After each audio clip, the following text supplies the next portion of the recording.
Hello all, Alex here with Tech Corner. I want to talk to you about my overall review of the Pixel 10 Pro Fold, and the things I love about it, and the things I don't like about it, and the things I wish Google would add. So the first thing I love about it is I can take this phone and it converts to a tablet when I fold it out. And this is absolutely wonderful. I love using this. I use it even more than my iPad 10 because it's just nice to hold in your hand. It's easy, and it's just really nice to just do the stuff on a bigger screen when you don't want to use just the phone screen itself. So this is one feature I absolutely love about this phone. Now, one thing I would wish Google would do is now this is a launcher I have, but on the default Google launcher itself, there's no way, like when you go from mobile phone to tablet mode, there's no way where it customizes the screen based off of tablet mode versus mobile phone. So when you expand, it just literally is basically your home screens in the tablet mode. But this launcher I have, which I will throw the information for that down below, this looks like this actually does have a custom interface for the tablet mode versus the Android mode, which is really cool. So I hope eventually Google might add this, because that would be a really neat thing to have in this. And then you don't have to rely on third-party applications and stuff. So that's a really neat thing. The other thing I love about it is, I have to say, before with Gemini, I was kind of hesitant about it, and it was a little clunky. I feel like the newer version of Gemini is a lot better. It's improved. It's getting closer to with ChatGPT, which is really nice, because I find myself using that a ton, which is really great.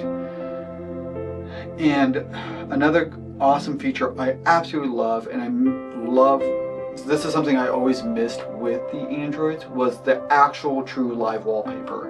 And as you can see on my screen, it literally is showing you snow and all that, which is really cool. And then if I open it up here, I can see snow, or if I unlock it, here we go, I got my actual Christmas tree kind of snowflakes. And I love this because Apple kind of has dynamic wallpapers, but I really wouldn't consider them truly live wallpapers if you click on it. So that is actually a really neat thing. I love having the live wallpapers within the Android. Another great feature I absolutely love with the Android is I just swipe from my lock screen, or even my the home screen. I can get my news right here. Now this is through the launcher I have installed on here, but you kind of have a default one for Google, and it's absolutely wonderful. I love it. It's just a really nice way to quickly look at the news, see what's happening, look at tech news and all that right from your screen. It just makes it so easy, and I absolutely love that feature about it. The battery life overall is not bad. I mean, is it compared to what an iPhone has? No, but it's not bad for a tablet. I mean, you're not going to be able to, start in the morning and run this for 24 hours, or maybe even 12 hours. You might probably get between 6 to 8 hours of screen time. But yeah, you're not going to be able to run this for a whole day without getting without charging it or getting a backup batteries. So that is one thing. Another great feature I'm liking is I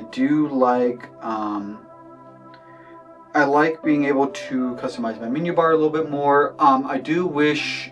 Now this is my launcher. If I launch my launcher, and again I'll put it in the description, this actually has it in categories, versus in Google itself, it's just a big list. And I do wish they would add that as an option, where you could either they automatically categorize based off of what it is, or they would allow you to actually customize your app list drawer in a specific spot, which would be kind of nice, because a lot of times I don't want to have it on my home screen, but it's all in the app drawer, so it's a little annoying. But again, you can always use the search. Now, speaking of home screens, one feature I wish Google would add, like what is with the iPhone, is where you can actually hide home screens. So the thing I don't like about this is if you want to create custom widgets, like a lot of times, like on my iPhone, I have custom ones for travel and one for work. And based off the focus mode, it will automatically flip to those set of pages. Now with Google, it doesn't have that feature, which is unfortunate. And that would be a really nice thing to have in Google, because a lot of times you have all your pages and you just have to scroll through them. And it's like, well, there's no, as far as I know, there's no way to reorganize, like actually move pages like you can on the iPhone, where you can rearrange your pages on the iPhone. It seems like you just literally have to kind of move the widgets around to reposition them on whatever pages you want. So now, if anyone knows how to do that within Pixels, please drop a comment down below. Let me know how you do that. But as far as I can tell, there's no option in a way to do that, which is unfortunate. What else? So yeah, the Google News is amazing. I love, another thing I love about it, and I wish Apple would add this, is multi-biometric options. So one, you can use your face, you got your PIN, and you can use your fingerprint, which is really nice. So that's, especially when you have a mask on, that's one kind of hassle with the iPhone, is you always have to type in your PIN, or it tries it, and then you eventually have to type in your PIN. Versus this, you just use your fingerprint on the power button and it will unlock it.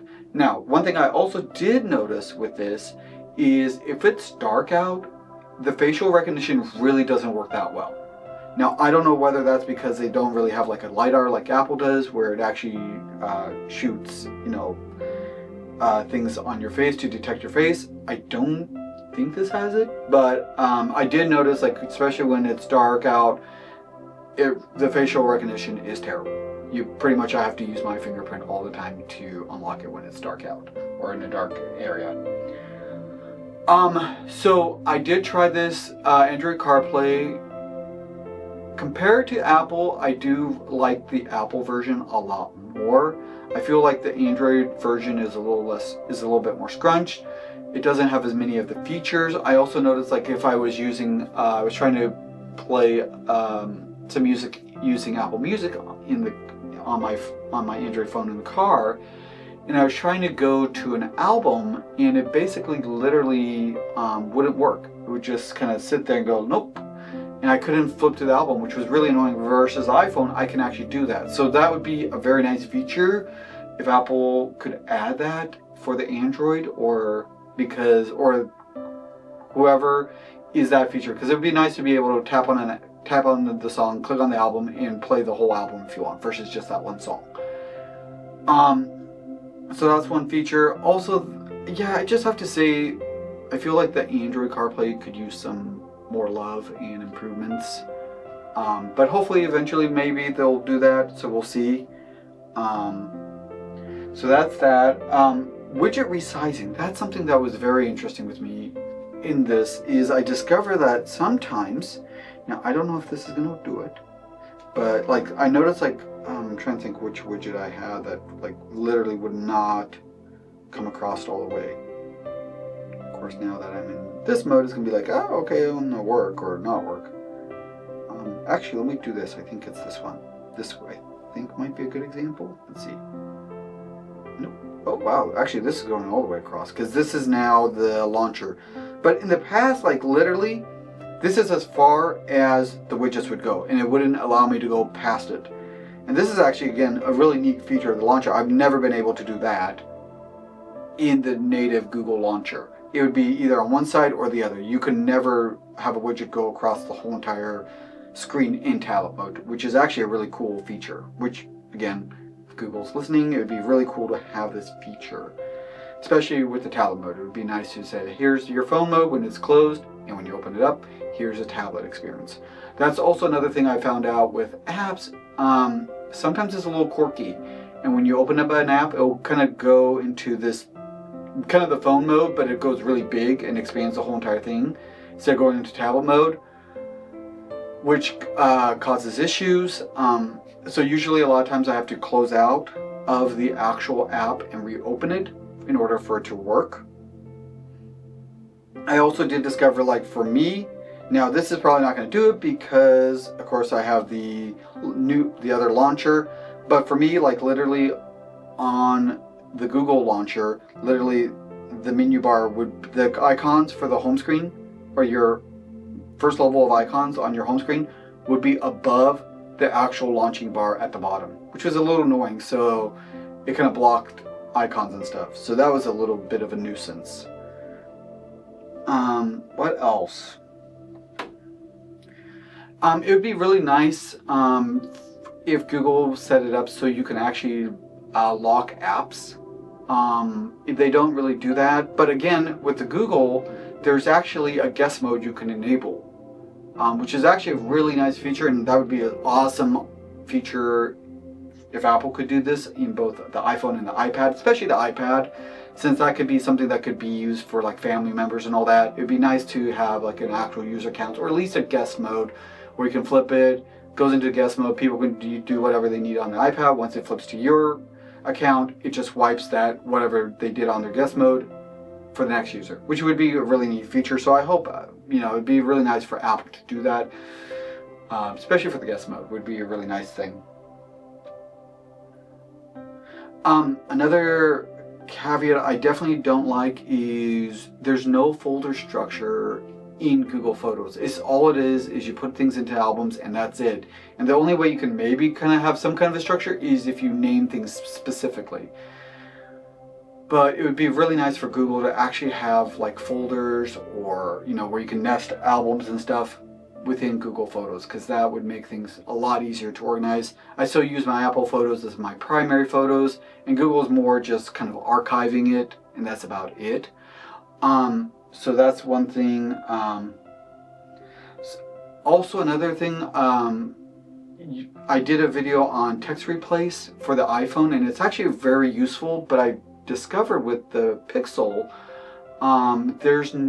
they basically limit you to about a sentence. So you can't put like a whole entire paragraph, or if you have a huge long thing you want to put, you can't do that. It's about maybe 50 characters, maybe 100 at the most, but I think it's probably like 50, and that's it. And then it cuts it off. So it's great for if you don't want to type in your email address, or if you just have one little sentence or something you want. But if you want to use it for like a huge thing, or you have a paragraph you want to use, it's not going to do that, which is unfortunate.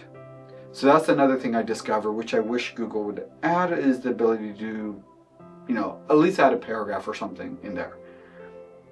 So that's kind of my overall review so far of the Android, or the Pixel 10 Pro Fold. Overall, I'm really enjoying using it. There are some stuff I wish they had, but as I continue using it, I'll be posting more and more videos on shortcuts and tips and tricks on how to use this. And hopefully, if you are interested in those, you'll subscribe. It's totally free. And if you like this video, feel free to throw a thumbs up and click that bell notification to receive alerts when new videos are posted. Thank you so much for watching.